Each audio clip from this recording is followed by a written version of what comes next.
கடந்த புதன்கிழமை ஈப்போ பட்டவத் சாலையில் நிகழ்ந்த விபத்தொன்றில் ஹக்கீம் டேனியல் என்ற 23 வயது கான்ஸ்டபிள் ஒருவர் உயிரிழந்தார்.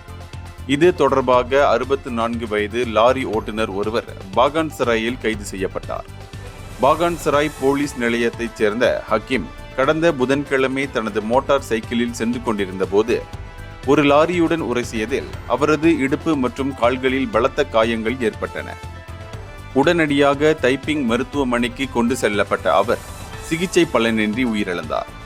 மேலும் பொதுமக்களிடமிருந்து காவல்துறைக்கு கிடைத்த தகவலின் பேரில் சந்தேக நபரை தடுத்து வைத்ததாக மாவட்ட காவல்துறை தலைவர் சூப்பரிண்டென்டென்ட் ஜெஃப்ரி மொஹமட் ஜைன் கூறினார்.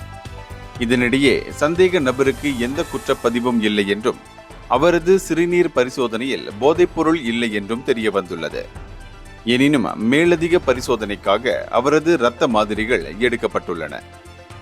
இந்தியர்களின் இதய குரல் மக்களோசை.